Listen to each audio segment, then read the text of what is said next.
by year 5 or 6, I started to be hanging out with a lot of guys who were kind of my heroes. They became my buddies. They lived in Salt Lake City. They became friends, and I was filming with them, right, and traveling with them, and their careers were winding down. And so I was with them in hotel rooms, on the road, on road trips, and they're talking about these brands who've given them phone calls and said, hey, I'm just giving you a heads up, we're gonna give you one more year and then we're going to transition from you. Or another guy got the phone call and said, hey, one of my brands just called me, I just got cut.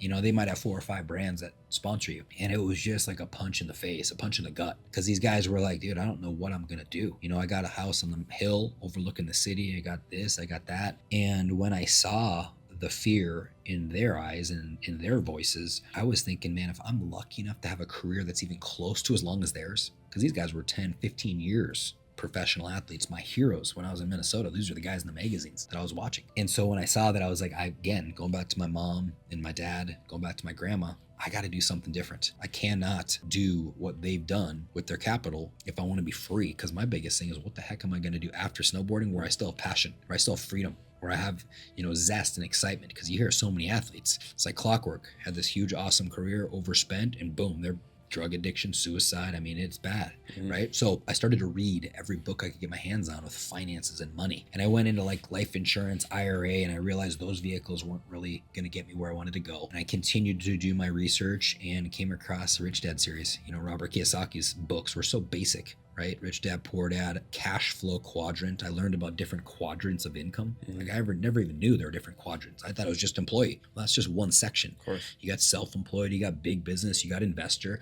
and they're all taxed differently. And so once I started to see this broken down in very simple terms, easy to understand, my style learning, just as exactly like Robert talks about. He's like, I wasn't good in school. I didn't like school. I'm like, man, I can relate to that. And so once I started to read his books and play his games, you know, Cash Flow 101, I could see a future in my mind's eye that I could now go create. And so that was the beginning of me saying, okay, I've got to start to take steps towards the direction of cash flow, multiple streams of income, towards hedging the destruction of the dollar, because, you know, back in 1971, Richard Nixon turned the dollar from money to a currency, changed the world. And then depreciation. How do I save on taxes? Because I'm getting taxed heavily as an athlete. So peak of my snowboarding career, I'm making around maybe 550 grand a year for just a few years.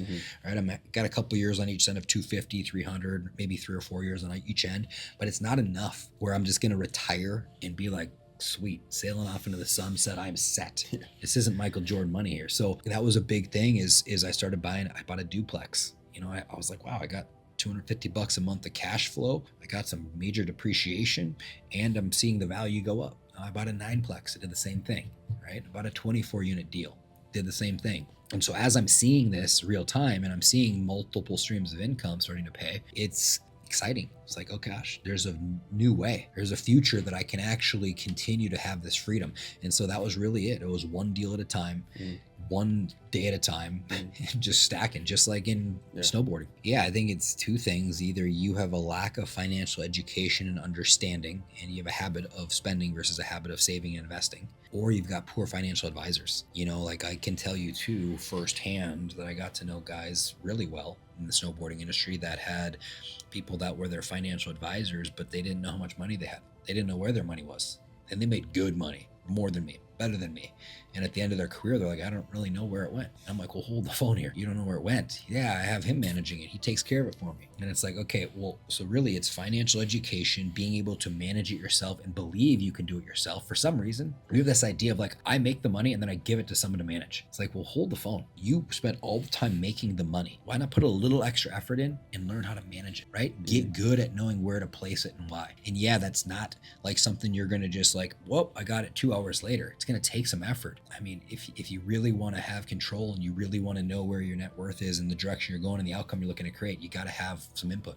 So many guys that I got to know well, you know, had these baller cars and sick houses. And, you know, when you lock in on a home, obviously you have a 30-year mortgage. And as an athlete, first thing a bank does is send me your last 3 months, 90 days of bank statements. And they see these huge payments for 90 days and they're like, yep, you're good. How much do you want? We'll load you up with debt. And these guys start driving around with their chicks and they start looking at homes and they start seeing themselves in these homes and they're like, yeah, I'll take that one. And boom, you lock into this 30-year mortgage with a $30,000, $40,000, $50,000 payment a month thinking that you're rich. and you buy a car to match the home, right? It's another 7 to 10 grand a month there. And all of a sudden you walk into someone's home and you're like, oh man, you made it. You're in the mansion with the Ferrari. And the reality is that your contract maybe only is 2, 3, 4, 5 years if you're lucky. If you get a full 10-year run, sweet. But when the contract ends, your mortgage is 30 years and you still owe that payment every month. And as soon as you can't pay it, the bank says, well, no problem. We see the heartache. We'll just take the home.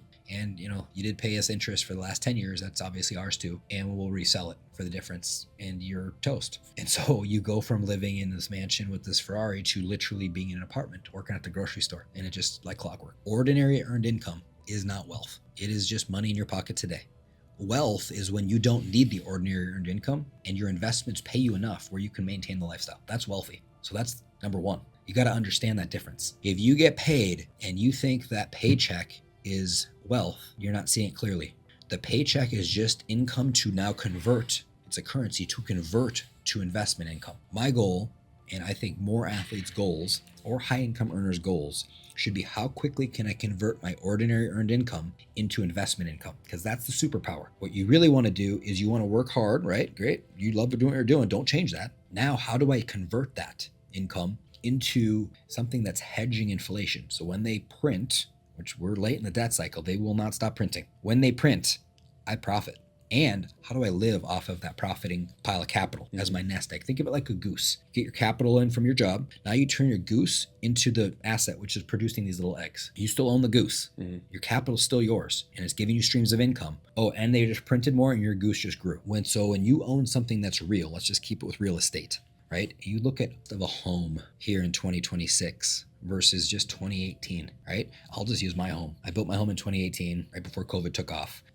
It was a minimal home, still pretty minimal home, 3,000 square feet. I'm not balling out of my home. But the value, what it cost to build it, it's more than tripled, okay? That's purely due to them printing currency, them flushing the world with cash, especially when they shut the world down. They started sending the cash out. Here's a check in the mail for all you guys. We got to keep everything stable, yada, yada, yada. Cool for people who own assets that are hard, that are fixed, that are real. Because it doesn't matter what the currency is, the value is real, right? Whether you're using a dollar, gold, crypto, the home is real value because it keeps me safe and warm, keeps my family safe and warm. So it doesn't matter what happens with the currency when you own things that are real, as long as you have the right assets. It actually benefits you, right?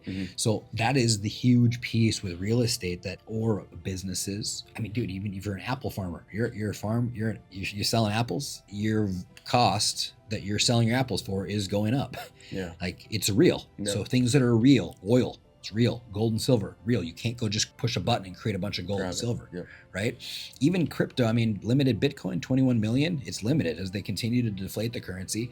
As long as the technology doesn't fail, there's only 21 million of them. As long as they keep printing trillions, the cost eventually will go up. When I'm in our business, I have the beautiful insight of getting to know hundreds and hundreds of wealthy people. And the common denominator between all of these wealthy people is they do exactly what I just said. They convert their earned income into ways to create streams of income. And they have many assets. They own the assets. So the wealthy folks are focused on owning assets. They're not focused on making more ordinary earned income. I don't care how much ordinary earned income I make. Sure, I would love some more of it to continue to convert it, but I'm literally flushing as much as I can into different assets that will now be the goose to produce little streams of income. And I can't put it more simple. When they print more currency, I benefit, or at least I don't get crushed. It's almost a little bit backwards, people who are middle class, the best way I could describe it is they work really hard. They make probably pretty good income. They might save it. They might invest, too quick. They might lose it. They have no idea about cycles. They're selling at the inopportune time. They're buying at the wrong time because, when I just said everyone's FOMOing in, they're part of that FOMO. And then when they're terrified, they're selling. So they're along for the ride of the general population. So that's huge. You either got to do it, you got to study it, or you got to get with people who are studying it, right? And you have to understand that when there's FOMO in the market, you should be pumping your brakes immediately. If you heard one thing today, that's the one thing to hear. When you see asset class FOMOing, like the stock market right now, it has been ripping hard for the last 3 years. I would be careful. I would start being careful, really careful. It's interesting. You hear Warren Buffett talk about having 380 billion of cash right now. Yeah, why is he holding that? Yeah, because he can't find anything that works. They have their criteria that they set. This is what is our buy box. They're trying to buy. They want to buy. They're actively underwriting and looking to buy, but it doesn't work. Price is too high. It doesn't work. So if you have your criteria, going back to real estate, if you have criteria of we don't use variable rate debt, period, you would have missed the buying time, the worst from 2020 to early 22. You wouldn't have been able to buy. You'd have been priced out of the market, which would have protected you. Isn't that interesting? Sit on your hands. Yeah. So going back to it, how does the regular, normal, middle class investor understand how to change it? You either have to start to study assets, some sort of asset class you got to get to know, and you got to understand cycles. There is a fair amount to know, or get with a group that does know what they're doing. The piece I'd add to that is I'm not saying don't have some emergency funds, don't have reserves.